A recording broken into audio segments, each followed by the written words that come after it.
Assalamu alaikum dear students.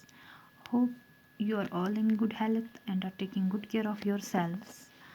Today I am going to teach you the play If I Were You, written by Douglas James.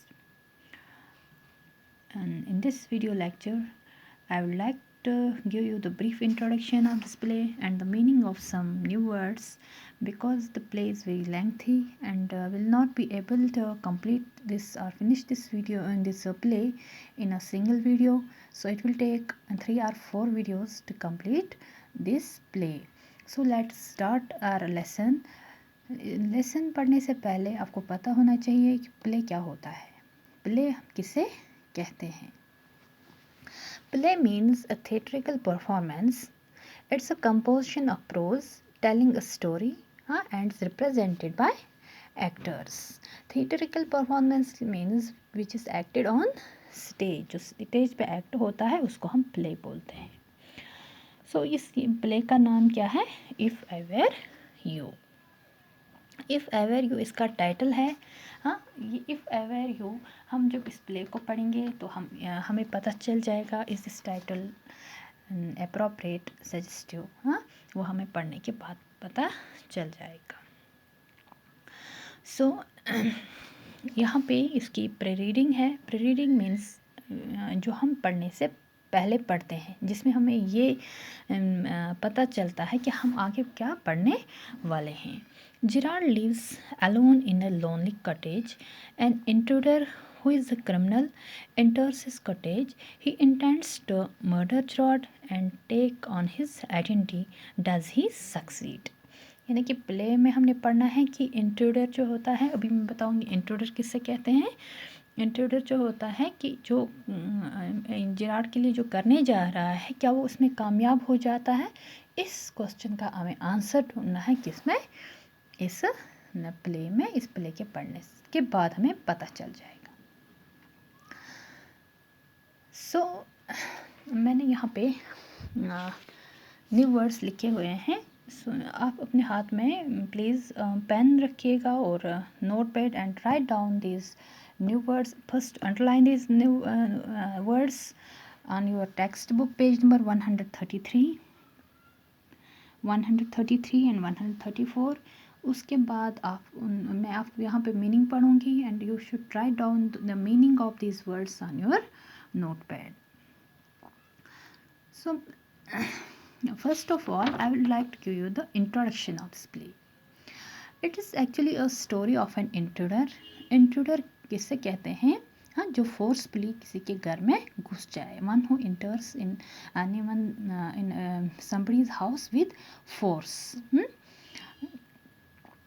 वो क्या intruder क्या करते हैं? He breaks into a lonely house. एक घर, एक cottage होता है, हट होता है, शेप स्मॉल हाउस होता है, उसके घर में घुस जाता है. A man named Gerard lives there. उस घर में कौन रहते थे? जेरार्ड रहते थे. वो क्या होते हैं? By profession he is a playwright. और ये इंट्रूडर जो होता है ही इज़ अ क्रिमिनल. क्योंकि why is a criminal? Because he has killed a policeman and is now on the run. क्योंकि उसके पीछे पुलिस पड़ी हुई है, अब वो इस तरह की ज़िंदगी आराम से नहीं गुजार पा रहे हैं. ये क्यों जेरार्ड के घर में घुस गए हैं?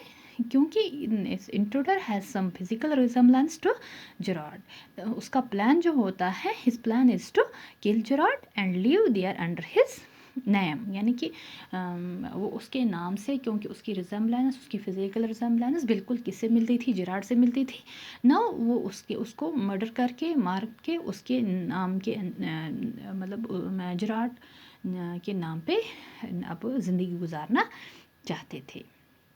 बट जेरार्ड जो होते हैं is more smarter than the criminal than the intruder. He tells the intruder that he has also killed someone and the police is after him.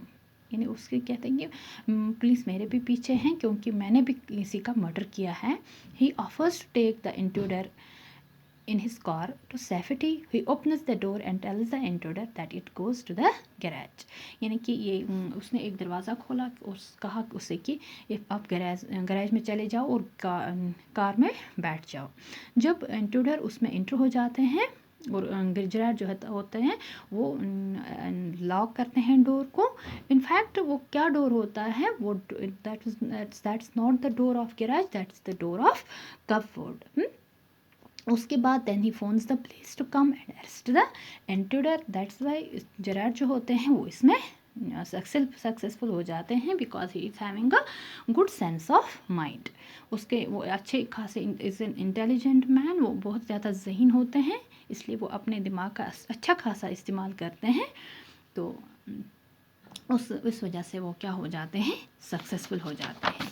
अब पेज नंबर 133 पे देख लीजिएगा। मैं यहाँ पे कुछ नए वर्ड्स पढ़ूँगी और इनके मीनिंग्स भी साथ में, और आप साथ में ये क्या है कि आप उनको अंडरलाइन करके अपनी इन मीनिंग्स को नोटपैड पे नोट कीजिएगा। First word is play right. Play right होता है writer and creator of theatrical place, यानी कि या तो प्ले ड्रामा का राइटर होता है, लिखने वाला, या क्रिएटर होता है। इसका सिनोनिम जो है that's dramatist.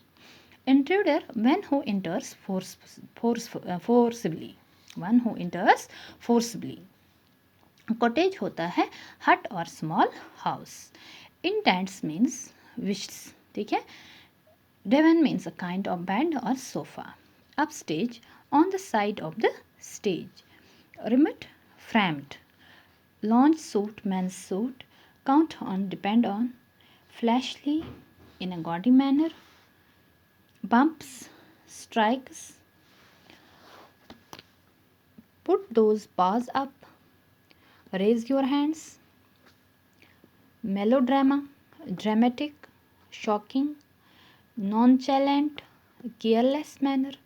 Motions, gestures, gypsies, nomads, inflection, change of voice, unfamiliar, not familiar with, mere, just, no more than, imitation, copy, garage, covered space for parking cars।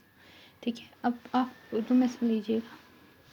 Intruder होता है जो किसी के घर, प्ले राइट होता है जो राइटर ऑफ प्ले, लिखने वाला या क्रिएट करने वाला। इंट्रूडर होता है जो किसी के घर में फोर्सबली इंटर हो जाए। कॉटेज होता है स्मॉल, छोटा मकान या हट शेप पे होता है। इंट्रूडर होता है, इंटेंट्स होता है जो विश, चाहत। डिवन होता है बेड या सोफ़ा। अपस्टेज होता है स्टेज के साइड में। रिमिट होता है, रिमिट गिलास, यहाँ पे गिलास मीन्स स्पेक्टेकल्स, रिम होता है उसका फ्रेम। लॉन्च होता है मैन सूट, जो मर्द लोग पहनते हैं। काउंट ऑन मीन्स डिपेंड, किसी पे डिपेंड हो। Flashly means in a gaudy manner. Bumps means strikes, ये आपको पता है। Put those paws up means raise your hands, हाथ ऊपर करने को बोलते हैं। Melodrama means in a shocking manner. Nonchalant means careless manner. Motions means gestures, ठीक है ना, हाथ पैर वगैरह, सर आंखें ही उनको हिलाना। Gypsies means nomads. Nomads means खाना बदोश। Inflection means change of voice, आवाज़ का चेंज होना, बदलना।